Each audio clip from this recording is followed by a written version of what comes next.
Tonight, I can report to the American people and to the world that the United States has conducted an operation that killed Osama bin Laden. Where we continue to follow the capture and killing of Osama bin Laden now. Those are just some of the scenes overnight as thousands of Americans gathered in celebration of Osama bin Laden's death. Former Navy SEAL Rob O'Neill says he has thought about the mission every day since that May Day in 2011. From multiple conversations you had with Rob O'Neill over the past year and a half, how'd you get access? And you described that his head kind of exploded when you hit him. I actually hit him 3 times because I shot him twice when he was standing and once on the ground. That is the fucking American badass right there. We are not going for fame and we are not going for bravado. We are going for the single mom who dropped her kids off at elementary school on a Tuesday morning, and then 45 minutes later she jumped to her death out of a skyscraper. If you need help, hang up and then dial your operator.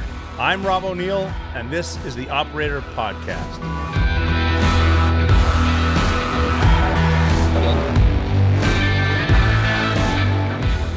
Howdy, this is the Operator Podcast, and welcome to it. I am your host, Robert J. O'Neill, former Navy SEAL, former SEAL Team 6 operator. Welcome to it. It has been a crazy travel schedule. I've got my calendar picked up. I actually flew back to the studio last week to record one more episode. That was after we went to the White House to help with iBegin, which was awesome. And then it was back down to Florida, then I went to Ireland, which is awesome. I was sending out some videos of travels and whatnot, and it was fun. I like to try to bring y'all with me because I'm going to tell you what I see when I go out and the hotels and whatnot. It's been fun traveling around. Ireland was good. It was only there for a little over 24 hours, but I met some business partners. We had, you know what I like about flying to Ireland is I flew Aer Lingus this time. But what I like about it is I take red eyes to Ireland, which I recommend if you go to Europe, do that. Because the good news is if you seat yourself correctly, and you can find little discounts and whatnots, but if you get in the business class area, you can get a meal, a nap, and then you can wake up to an Irish breakfast, and as soon as you land, you can get an Uber, go to your hotel, and immediately have an Irish breakfast. And that was pretty cool. And also, one of the great things about it, when I was taking off from Ireland, leaving there, they had an Irish breakfast buffet in one of the lounges in Dublin. And it's a little bit different. Everything in Europe's a little bit different. Their lounge is a little bit different. Service is a little bit different. They don't tip like we do in Europe, but the servers know that, and they will. You should tip there too. I'm a tipper. I like to tip people. I like to tip people when they work. And I will tip. I will tip the baristas, even the males. They should be out laying concrete. Shouldn't be a barista as a man, but if you are and you do if you really screw up, I won't tip you, but I will, because I figure you're there working. And I like to put myself in other people's shoes. What I will do is you got to realize they're dealing with you. And customers suck. People suck, but customers really suck because they're people. So they're people and customers, which means they suck a little bit extra. But I mean, they got to deal with us. So just it's not that much. I know that if you save $27 a day, you're going to save $10,000 a year. If you spend it, it's a lot too. But if you're already getting pulled into paying $6 for a black coffee or whatever they charge, and throw an extra bone at the guy serving it. He doesn't need your name though. They do get a little overzealous. Just it's like, here's the deal. You don't even need to know my name or my phone number. Turn around, fill up the coffee, hand it back. Transaction complete. And then you get the people in there too that can't figure out the order and I've told people that. One thing that first responders, cops, well, nowadays too, any first responder, military people is, one of the questions is, what will you do the first time you hear the sound of gunfire? And I've seen it too. I've wondered, fortunately for me, I got shot at very early on. I think it was 1998. Me and Mike Johnson were standing in Mike Johnson follow him on Instagram too. Look for him. I'll get you the info. I didn't plan on talking about him. Went through buds with Mike Johnson. We weren't in a gunfight. It was like 1998, and there was a drive-by. It was like punks, but we ran to him because why wouldn't you? We're like 20 years old or whatever. But people do react differently, and you always wonder how they would react to gunfire. And, you know, you don't need to run to the guns. People always say I run to the sound of the guns. That could be stupid. I mean, we've seen it before with people that they're shooting inside the house and they run to it. There was a drill called the hot hallway or some stupid shit. Don't run. You don't need to run to the sound of the guns. Be smart about being stupid. But the way that I figure how you're going to know, I hope you're never in a gunfight. I don't want you to be in a gunfight. But the way, if you want to know how you'll react when you get shot at, talk to someone in your family that has a ridiculous coffee order, have them tell it to you one time, then go stand in line at a busy coffee joint like a Starbucks or whatever. And then as soon as you get there, it's your turn to order that bad boy. That's the pressure you feel in a gunfight. Shit, I got to order that coffee, the half double decaffeinated half cap that my daughter told me to get her. So that's what it feels like. But, you know, people there, they panic. People behind the counter panic. Everybody panics. So I don't, what I'm saying is I will tip people too. Customer service is getting worse.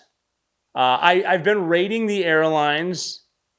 I haven't flown Aer Lingus in a while. That's the Irish airline. It was good. It was good. There was no issues. You know what? I have to be honest. I liked the flight attendants. They were all women, yet they were older women, which is to say they might have been younger than me, but they reminded me of a good maternal person because they were pushy as shit. But, I mean, I personally don't care for that. It's like, look, get out of my space. I know how to get rid of, well, now that I'm cocky, I might not know how to put the tray table down. But I got it. Get out of my face. They're pushy, but I noticed it's efficient. It really efficient. The shit was up and you have your little thing, you put your stuff away. They're big into move the bags out of the way. And in business class, you get like a reverse CAT scan seat where your little digits, your little feet digits go into this thing and you can kind of sleep there and whatnot. They want your bags in the overhead. The reason they do that, I know you'll see that flight attendants are picky with put the bag on. It's so you don't, if you need to get out, you don't trip over someone's bag. And you should know not to get your shit out of the overhead if a plane crash. But you're dealing with muscle memory, and I don't think everyone pays attention to the safety brief. Do you know how to open? Ask yourself right now, close your eyes, can you open an emergency exit on an aircraft and know what to do with the people next to you? I doubt it, because no one pays attention to the safety briefs. And when that moment in your life does happen where you get shot at or you need to order a coffee, you go on what's called muscle memory. And that's why it's so important with repetition. If you hear some of my stuff on the internet, on the Operator Podcast, YouTube, shit like that, you're going to hear a lot of the same stuff, and that is designed because you remember it when push comes to shove. If you do something 1,000 times, you're going to remember it. If you do something 10,000 times, you're going to be good at it. If you do it 100,000 times, you'll probably be an expert. They don't want your bags in the way because you'll trip. They don't want you grabbing stuff. That's the whole point. That's why you can't recline in an exit seat. It's to get out of the plane. So they were a little pushy, but I was happy with the flights. Wi-Fi sucked the whole time. Aer Lingus needs to get their Wi-Fi down. Club's obviously insane. I don't even know if it was an Aer Lingus club, but if you have, I don't give a shit what time of day or what part of the world, if you have an Irish breakfast buffet, you'll probably have a Nizro in there trying to get some of them beans, because it turns out airport beans are like any other beans. They're absolutely delicious. So they were good. They were pushy but efficient, and we did that, and Ireland was awesome. And then I got back on the speaking circuit, which is fun because then you get to get in person. You go to hotels and stay in places, go to venues, and then you get to talk to people. I'm able to share some of my stories about our success, and I can cater it towards the industry, which is dope. And that's why you got to check out the Operators Collective, because if I can't make it personally, there are other guys that can, and we need to. If people want that message, I can get other guys out there. We can have other guys get out there, and it's a lot of fun. Do speeches, do stuff like that, and a lot of travel. Today's fun. I don't want to be too hurried today. We got a busy day today.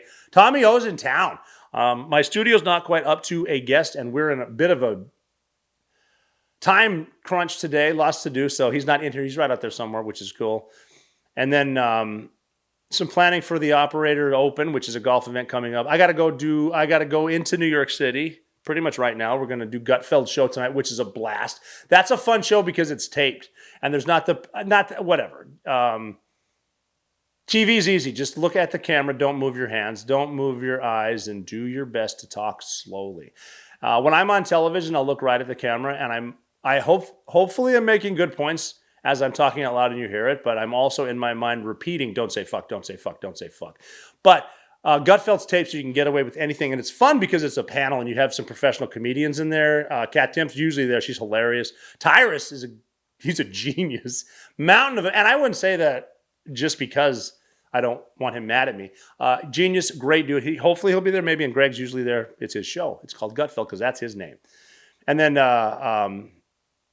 some other folks there. Great crew. So I'm looking forward to that. It's fun. You can get in there, shoot the bull, and then and whatnot. So that'll be good. We're doing that. And then talking about travel. What else is going on in there? There was yet another assassination attempt on the president of the United States. I was just talking about gunfights and how you don't know how you were spent. Like, I saw a meme of Trump looking at people as the gunman came in and look at like the voice or the little box for the cartoon said, first time.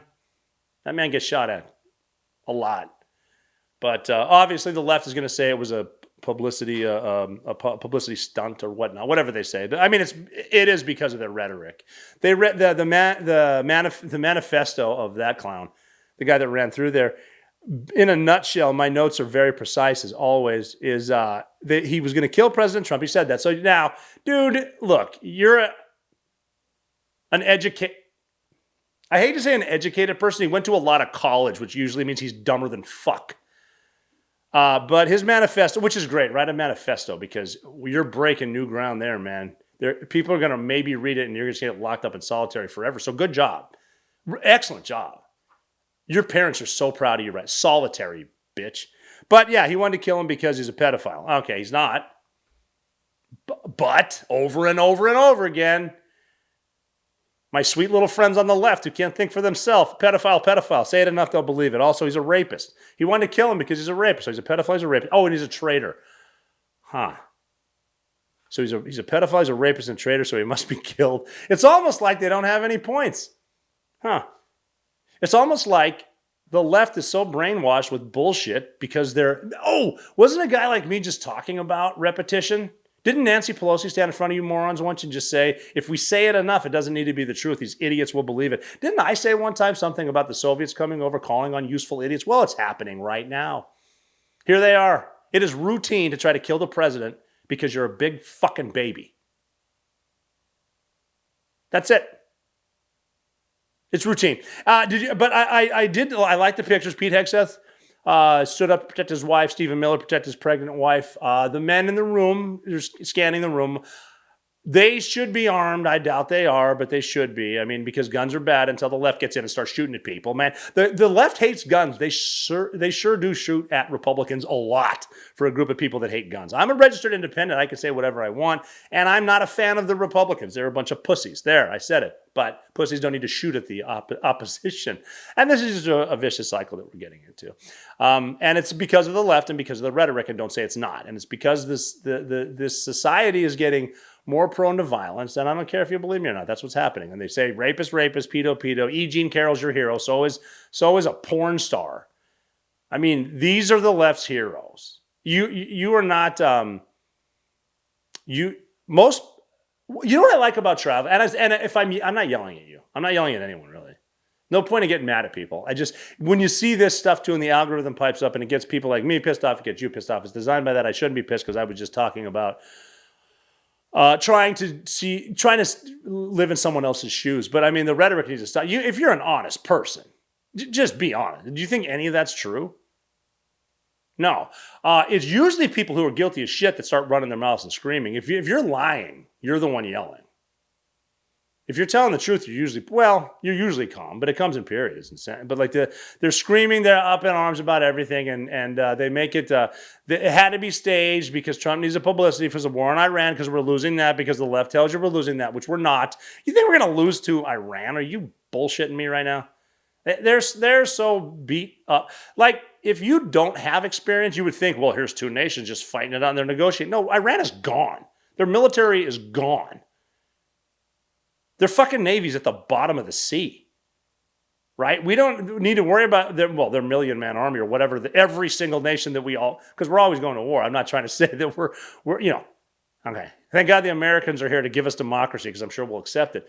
But like, first of all, if it was a million-man army, we're designed to fight them. So thanks for the half-a-day fight there. But they're not there. They don't have leadership. They're keeping their own religious clerics that might negotiate and the sensible military guys that have been forced to do shit. They're keeping them in check because they want the Mahdi to show himself. They want to destroy the world because that's what they believe. Because, yeah, there are crazy religious people out there. And these happen to be them. And if they get destroyed, then they get heaven here or whatever. So the people there's not a real negotiation going on because nobody really knows who's in charge, and people that think they're in charge are being held. So there is that. But the beauty of the Straits of Hormuz is that they can be obsolete if we want. The blockade is working. 39 ships have been turned around. And the beauty of this also is that Marines and Navy SEALs are getting a lot of really good training because combat is good training. So they're doing vessel board search and seize, which is fun because you never know what's behind each door. We did a VBSS in the Persian Gulf or the Arabian Gulf, depending on which side you're mad at or depending on which side you're at war with. Because don't you lose any sleep tonight about us not going to war with someone. We're always going to war, or we're always threatening war, or we're always scaring our people with shit like the Patriot Act. Because if we can take away your liberty by giving you fear or the threat of a war, we can up your taxes, man. We can get politicians in Minnesota to leer the fuck out of stuff. We can get a non-existent railway in California and keep increasing the budget without laying any track because why? Oh, the Democrats are going to steal every penny you are forced to send them. That's why. So, yeah. Straits of Hormuz is going to go away. The war there is, yeah. It's basically a matter of whether or not we want Iran, Iraq. I suck. If we want them to be part of the global economy or not. That's pretty much it. So we'll see. They're going to move stuff around in ways that, and I think he just broke up OPEC too. One of them came out. I think he was using UAE, but there's a lot of oil stuff going around. We got the Venezuela side. We got the Iran side, and the end game, as we all know, is China don't invade Taiwan and take it, and that's the end game for everything. And you're going to get pissed about a lot of stuff. You're going to start yelling about all the water getting wasted because we're trying to cool down the supercomputers for the AI and whatnot.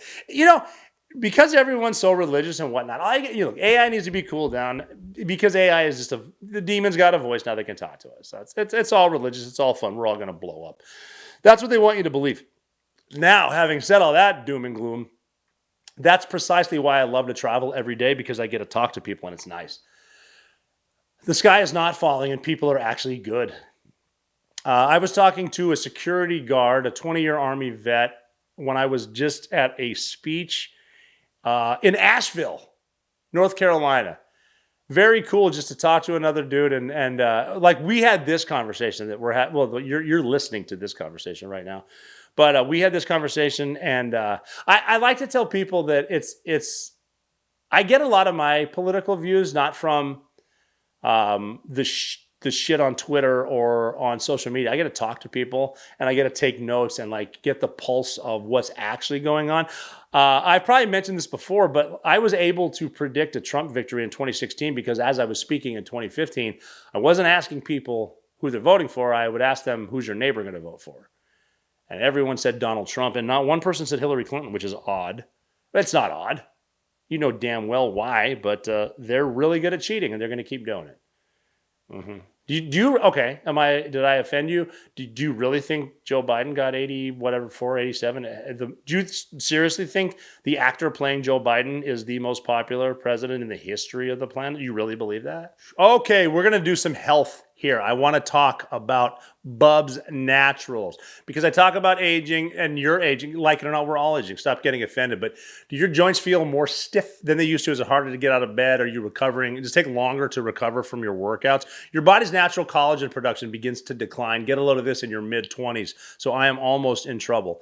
For those who don't know, collagen is a crucial protein that provides structure and support to your muscles, to your joint, to your skin, to your nails. It's often referred to as the glue that holds our bodies together. And that's where Bubs Natural collagen peptides come in. Bubs helps restore collagen levels closer to what your body naturally had back when you were young. And that means your joints, muscles, skin are all getting the proteins they need to stay healthy. You're just basically feeling better. And like for me, getting out of bed is easier. Mobility is better. Joints feel better. And there's no junk, there's no sugar, no sweet, there's no fillers. It's third-party tested, which is great. It's sustainably sourced, grass-fed. This is all good stuff. There's creatine monohydrate, sourced from the world's most trusted, highest quality, purity creatine manufacturer. And when you go to Bubs, you get a product that you can trust 100%. Bubs Naturals is a tribute. That's what they call it, Bubs, to Glenn Doherty, we call Bub, a national hero who laid down his life saving Americans in Benghazi.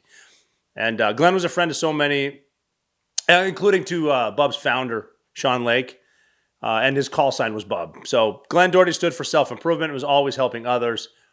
And that's the DNA that's woven into this. So you need to go check it out. You can live better longer for a limited time. Our listeners are getting 20% off at Bubs Naturals by using code The Operator.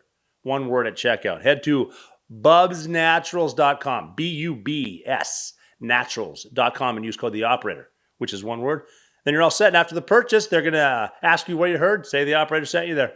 And thanks to Bubs. I briefly mentioned VBSS. It has been a lot of travel. And if I repeat myself, maybe like I was bullshitting earlier, I'm just trying to get muscle memory. But the Marines and SEALs are getting visit board search and seizure. I was saying that we did that a while back. Before 9/11, we got a chance to do it. I said something about the Arabian Gulf and the Persian Gulf. Sleep deprivation is a son of a bitch. But we went over there for what was called a MEO surge, a maritime interdiction operation stuff, before 9/11. So that was the hottest item out there. West Coast guys were doing it because that was their area of operation. I was at SEAL Team 2 at the time in the legendary Bravo platoon, but we did make our way over there on the USS Kennedy, CV-67, the last non-nuclear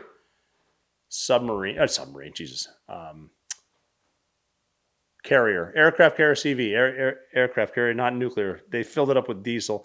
But the way that works is we were doing, get a load of this, high-speed Navy SEALs were basically taking down ships. They were dhows, like little boats with motors on them, and they would be smuggling dates, and we take those down. Because, you do want to get work, but it's also good training in case something real happens. We did get, there was a Russian tanker called the Volga-Neft, and we had to take that down. It was smuggling Iraqi oil something. There was like an Iraqi dude at the helm. It was a Russian tanker, all that stuff too. But VBSS is fun because there are certain tactics. There's certain ways you can get in, but the end result is you want to climb onto a ship and then control it. So how do you control it? Well, where are they steering the ship? Go find that. And what's exciting about it is on the way, there can be all kinds of stuff that happens. You can run into combatants.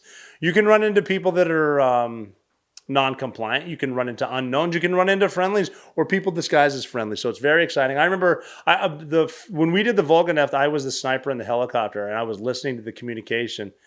And it was just interesting to hear dudes get it done for the first time. And there were no shots fired, but it was cool. We got a ship, and it was our first time with the media. I'll release some pictures of that. We wore the balaclavas. We had MP5s with ball ammunition, because that was before we knew that 9mm ball is pretty much useless if you're trying to kill someone, because it turns out that humans have this thing called a will to live. They live longer than they do in the movies.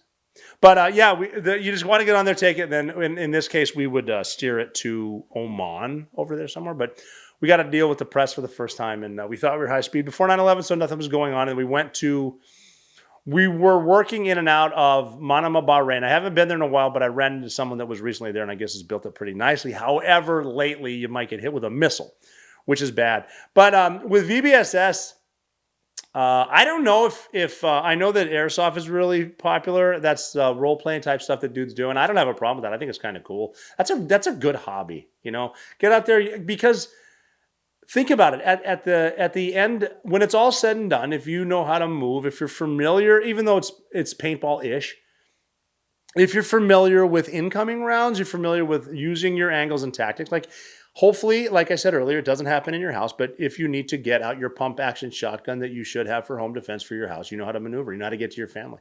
What's important? So if you have those skills, it's good. I don't mind the airsoft guys doing that, but a lot of people try to imitate our kit, and it's pretty simple.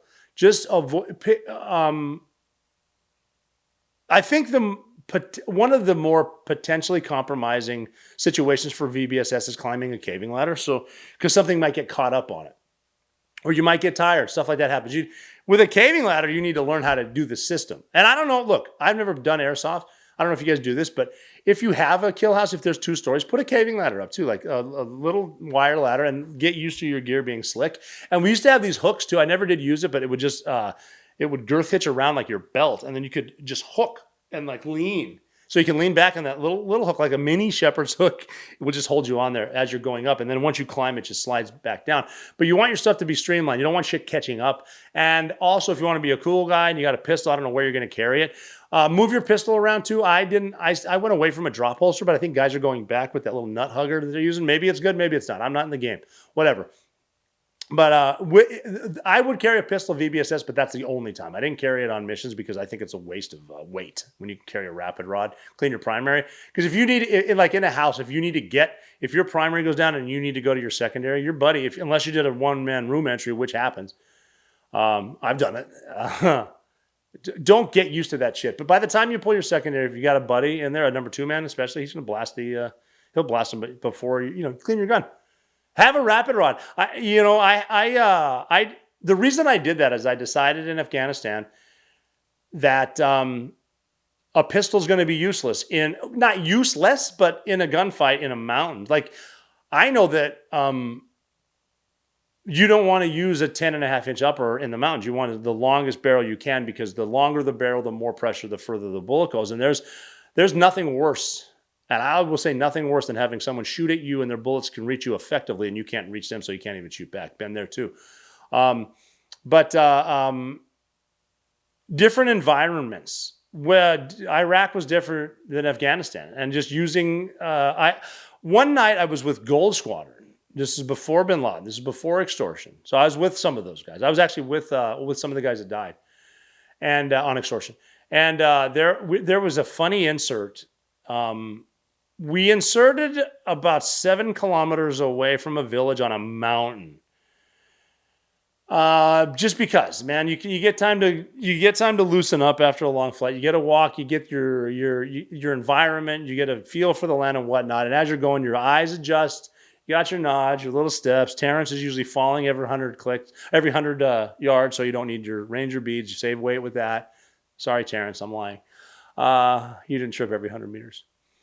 And then you get to your thing, get to your set point and whatnot. But I was carrying a rapid rod, not a pistol, because if you get in you want your gun up. But we did get in a fight. So what I would do is condoms are the best things to use for the end of your gun, because you want to keep you shouldn't shoot in every mission. If you're shooting on every mission, you might be the problem.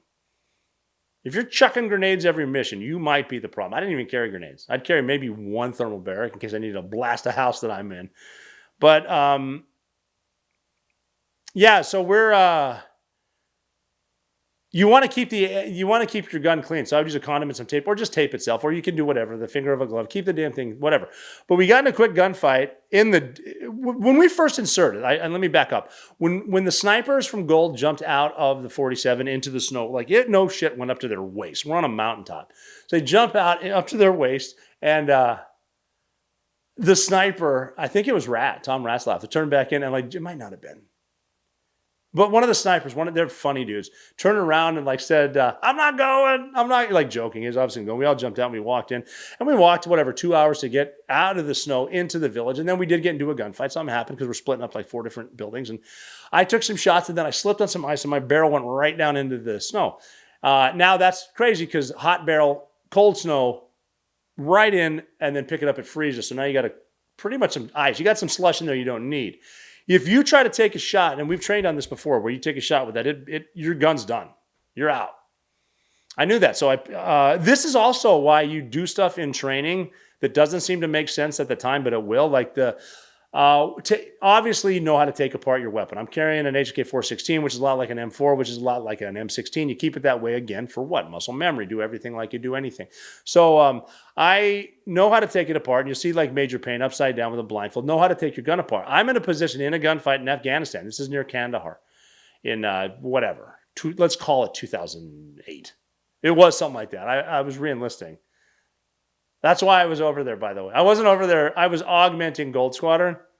That's all. I had to go see their tactics. I didn't know them yet. After 7 years at SEAL Team 6. Didn't quite get them. Or they didn't get them. I went over there to augment them. To teach them tactics. I went over there to re-enlist. Because you're in a tax-free zone. You get tax-exempt, not tax-free. So we're over there for that. Anyway, so we're in a gunfight. And and Gold Squadron is brutal. Just so we're clear. So I slipped in that, and then all of a sudden it freezes. I got the slushy shit. You don't want to shoot it, it'll balloon up. So I need to turn it over, and I got to get the charging handle out, and I don't want to take it all the way out. Pull it out, keep the bolt right there, and I got to get the rapid rod is like the size of a buck knife, and you pull it out. It's kind of like a fishing pole with a string. Bap, you got a rod, and really. I kept a wire brush on the end. You don't need to get cute with it. Just jam it down, put it back in, you're back in the fight. So that happened. And the point with that was the muscle memory that I'd done that a bunch of times and I know how to do it. And that would have been embarrassing in front of Gold Squadron to do that, which is cool. Teaching each other tactics. I saw a thing the other day on Sean Ryan's Instagram, and it said if you could take one of my former guests in a combat, who would it be? And I just thought I would take DJ Shipley. And I said, I'll take DJ because I want to see, he stayed at SEAL Team 6. I was his team leader and then he stayed longer than me. So I said, I want to see how DJ has improved on the very advanced tactics that I taught him. Again, tongue in cheek, stud. But so we started with VBSS. We started with keeping your gear straight. So what we're getting back to, the airsoft guys, is if you can get a ladder, keep your stuff slick. Decide what you want, but keep your gear different. Iraq, Afghanistan, even the guys from Delta, they were working Iraq most of the time. We kept Afghanistan. And we kept the outstation. We're over there. And when the Delta guys, because we'd rotate out, like we'd send guys with them to like Al Asad, Iraq, Ramadi, Fallujah, all that shit. And then they'd send guys with us. And it was a lesson for us in CQB. We learned a shit ton from Delta about the way tactics changed. I mean, I mentioned the hot hallway. The wars had just started and we weren't used to Al-Qaeda being used to us. And so when, it used to be, well, the door's open, wide open, just run to the gunfight. And they would. And all of a sudden there's PKMs inside. So you learn, well, change it up. I'm not going to get into how we changed it up, but we did. And then the same when Delta comes over to us because they're high speed as shit and they got the cool guns. Delta gets good shit. Breaking news. They get top of the line shit. And then we just have to say, look, man, that's too much shit on your gun because we're going to be hiking. So have your Halo sight, whatever kind you got, and then have a secondary on your gun. Iron sights will not fog up. So find a way to get iron sights behind your primary sight. So 2 is 1, 1 is none, except in the case of a pistol. If you're at a point, if you're like people who are lead climber, should have a pistol. People that climb the roofs of snipers should have a pistol. I think, and if you're interested in this, we can do an episode on this. I think our snipers might have gotten more kills with pistols than they did with their rifles, and they got a lot of kills with their rifles. Our snipers, man, not to start anything, but I've heard stories of people being the most lethal snipers in history, and then I remember looking at my snipers in their eyes like, okay, how many? That was one deployment for you, bro. I saw it. Whatever. It is what it is, and snipers are just cool. But yeah, so snipers need to carry stuff. If you're a sniper, carry a pistol. Because when you climb on the roof, you never know where Johnny Jihad's going to be. He might be sleeping on the roof too. So got off on a little war tangent there, but with your gear, just make sure it's slick. Make sure nothing's going to get caught on anything. Don't be too wide. Chances are you don't need the shit you think you need. And be the sledge guy. Sledgehammer, all else fails, hit a wall with it. So that was that. And then we had the No Kings. What was the No Kings about? We had a king here. Two kings. White House put that out. 2 kings showed King Charles and King President Trump. Boy, the left got spun up. You think they were baiting? Were they trolling at all? You think the White House was saying 2 kings because you have your No Kings rally? Did you protest that king or do you like that king? What does the left think about that king? It's not a big deal. I mean, people are bitching. They had the redcoats on there, and they did start a fire in 1814 because of the War of 1812. Donald Trump asked me one of my visits to the White House if I wanted to. I think the words were take him downstairs and show him where those limeys started that fire. I don't know if he said that. It's great. It's a better story with it. 1814, but yeah, they had that out there, and you might want to pay attention though, because King Charles is here. He might, how long is that royal family going to last? You think You think they'll let that family just convert to a caliph? Or are they just going to keep the white royal family when Sharia law takes England? Hey, I need to take a second to tell you about Blue Chew Gold. I've talked about Blue Chew in the past, but I'm going to do it again because you know what time it is, and it's time to level up because Blue Chew just dropped something crazy, and that is Blue Chew Gold. It's the newest innovation from the #1 chewable ED brand. And this ain't your grandpa's little blue pill. You got to go check this out, guys. I'm telling you, this is a 4-in-1 beast that is setting the gold standard for performance. And we're talking about 2 ingredients for blood flow to keep you rocking and rolling. That's apomorphine and oxytocin. And that'll connect what you need to connect between your brain and your body. And Blue Chew Gold dissolves under your tongue. You're ready to work in 15 minutes.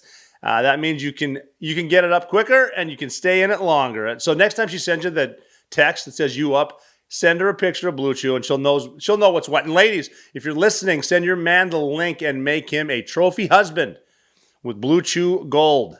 15 minutes under your tongue. And we got a special deal right now. You can get 10% off your first month of Blue Chew Gold with code THEOPERATOR. So promo code is THEOPERATOR, one word, at bluechew.com. Gentlemen, I'm just telling you, go to bluechew.com right now. Use code THEOPERATOR. You're going to get 10% off your first month. You will be happy. So go check out bluechew.com, code THEOPERATOR, and thank you, Blue Chew, for sponsoring The Operator. Okay, I'm going to take a minute to talk about health because we're all getting older. If you're not taking creatine right now or you're taking the wrong type of creatine that doesn't mix with your body, this could be the upgrade that you're looking for. When you're young, our bodies naturally produce and regenerate high levels of creatine, but as we move into our 40s, or some of us a little bit further than that, the production steadily declines. And the result, less readily available energy, both for your muscles and for our brains. Your muscles, your brains, our muscles, and our brains. So Qualia Creatine combines 2 clinically studied forms of creatine with electrolytes, all chosen to support activation of the creatine. Here's the thing. You can't just toss creatine back and call it a day. It needs to actually get into your cells and be activated. It needs to use electrolytes to help it with the absorption. And it's not just about creatine. It's the delivery system that'll work for you. No creatine formula has ever addressed every step of the process from mixing to absorption of the creatine to the activation. No one's done it as completely as Qualia Creatine. It's helping me out too. I've been taking this for a while now. I wake up in the morning. It's one of my first things, and I'm just more energized as I go. And we're past the dark ages of creatine just being for gym bros. I actually had my dad start taking it too, and he's got to be in his late 60s. Creatine is critical for energy, metabolism, cognitive state, healthy aging, and not just for bodybuilders anymore. So go to qualialife.com. Qualia Life, that's QUALIALIFE.com. /The Operator, one word, The Operator, and you get 50% off. Are you kidding me right now? QualiaLife.com /The Operator. And here's the bonus. Use code The Operator for an additional 15% off your order. Why you're not there right now blows my mind. QUALIA life.com /The Operator and use code The Operator at the end. And thanks, Qualia, for sponsoring The Operator. So now what's going to happen as we watch? Well, we've got 3 carriers now pretty much in the Arabian Sea, right around the Arabian Sea, the Persian Gulf, all that stuff, the Arabian Gulf, Red Sea. And we just sent the George H.W. Bush out of Norfolk over to pretty much the southern part, like right around the Arabian Sea. They didn't go through the usual Mediterranean and the Suez Canal. And the reason for that was this is obviously a super carrier.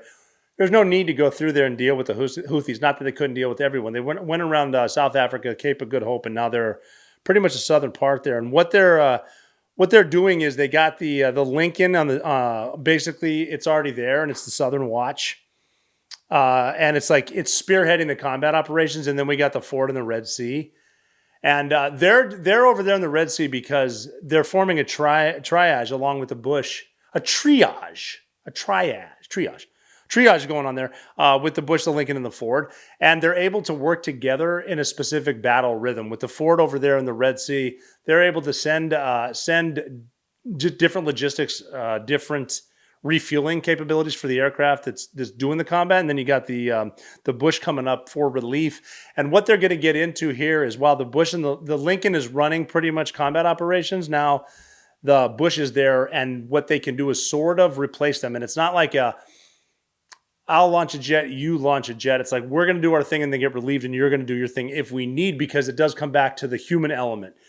What does the commander? What does the admiral? He needs everything to be as efficient as possible, and it all comes back every single time. It comes back to the human element, because an aircraft carrier is a floating city. Air operations on a carrier are fantastic. We did get to see them on the Kennedy, which was an old one. These ones have these new high-speed ways to launch aircraft that are faster, more efficient, like with magnets and stuff like that.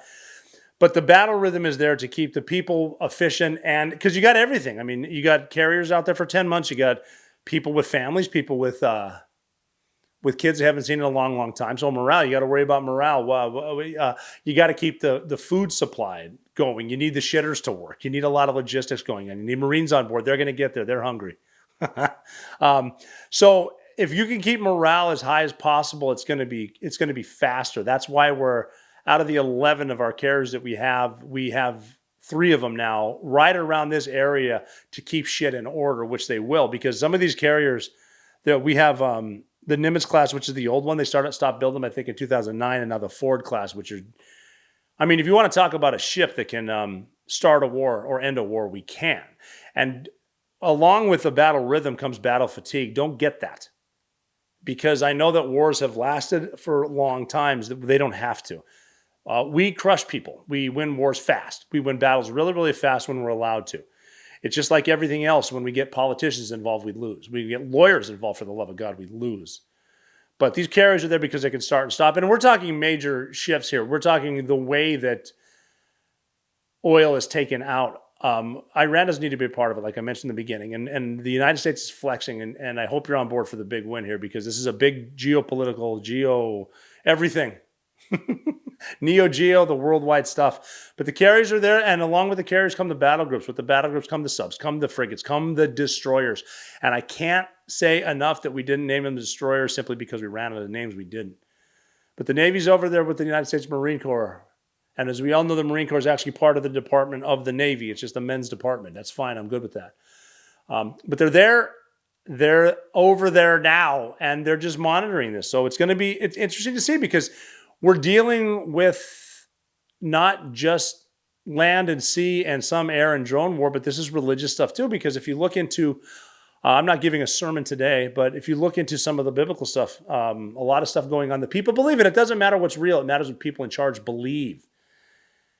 And the religious nuts that have been running Iran for the past 47 years do believe something. They believe in the Mahdi. And when you start digging too deep into that, you get into stuff about people showing up on a white horse. And now you got to wonder, if you read different books, is he good or bad, and is he going to come? And some people believe Jesus is going to come with that person on the white horse. It all depends. We're kind of at a point to realize whose Jesus is going to show up. It should be interesting to see. But very serious people out there, and also you got their livelihood, their morale. Iran is not a good place to be right now, even though they're saying they're negotiating. These guys got nothing. And they got people rising up against them too. The soft coup in the dark. It takes a while. But that's where we're at. Carriers there, sailors there, Marines there, all kinds of stuff. So, if you can keep 3 carriers on your side, you're never out of the fight.